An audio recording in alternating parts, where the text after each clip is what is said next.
Hi, this is Anthony and welcome back to my show. It's been a while since I've looked at Matterport in any of my videos, so I thought I would revisit this heavily beaten down stock today.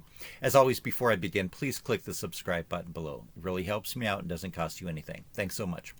For full disclosure, I have 4 shares of Matterport and I'm down about 85% on them. They're held in a Roth account and I happen to have a little bit of money left over from a previous stock purchase, so I decided to buy Matterport earlier this year. So that's where I stand. Sometimes in my videos I've had people comment that they thought I was shorting the stock that was being featured. I want to make it clear that I am shorting no stocks at all and have never shorted a stock. Now there's nothing at all wrong with shorting stocks. I'm not opposed to it. I've just never done it. And I'm sure that some people will comment that they think that I'm pumping up this or other stocks.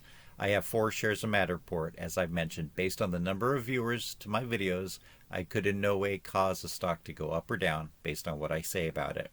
And even if I wanted to pump up the stock, the amount of time that I put into making even a simple video is in no way worth it if my goal is to recoup my minor investment in a stock.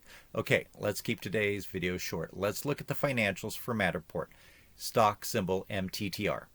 These are just a thumbnail. Of course, if you're going to consider buying, selling, or holding Matterport, do a deeper dive into the financials, not just based on what I mentioned in this brief video. There will be a link in the show notes to the financials for the company.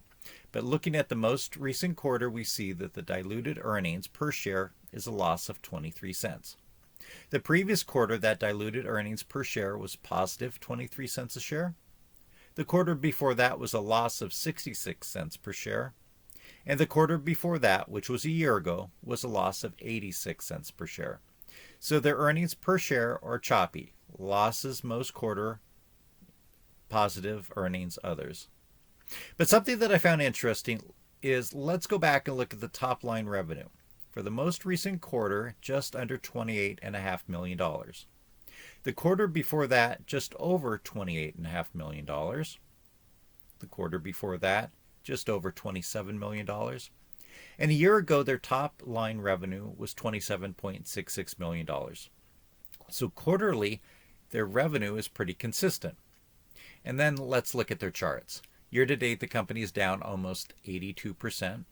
And going back to February of 2021, when they IPO'd, they're down just under 71%.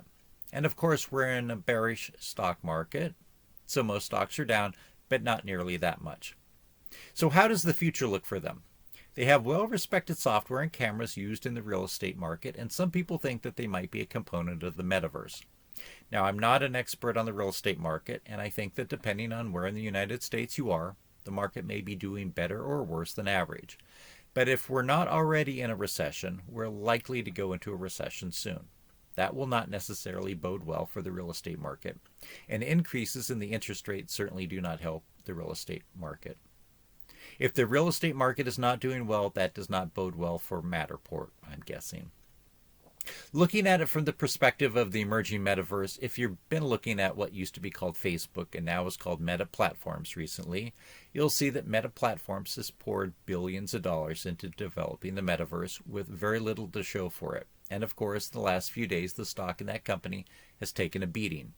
If at this point Mark Zuckerberg and Meta Platforms has little to show for their investments in the metaverse, I don't think that we need to worry about Matterport being a significant player that will derive revenues that add to their bottom line anytime soon. So what should an investor do at this point if they own the stock? Well, I'm not going to give advice. Like I said, I have 4 shares. I'm probably just going to hold on to them.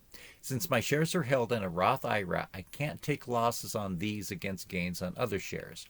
If you own Matterport shares in a taxable account and wanted to sell them at a loss now and buy them back in 31 days as a tax strategy, that might be appropriate for some people. Do I think that it's entirely possible that you could buy shares at the current $3.50 and make a quick profit if there's a bump up, or hold on for a while and eventually make a profit? Sure. Would I be surprised if the market price of the stock continues to slide? No, I wouldn't be surprised. I could definitely see that in the economic conditions that we're likely to experience in the short to medium term, that the share price of Matterport could continue to go down. So what do you think? I would love to hear your opinions on this. Do you own any shares? Please leave your thoughts in the comment section below. And of course, I would really appreciate it if you subscribe to this channel and hit the like button.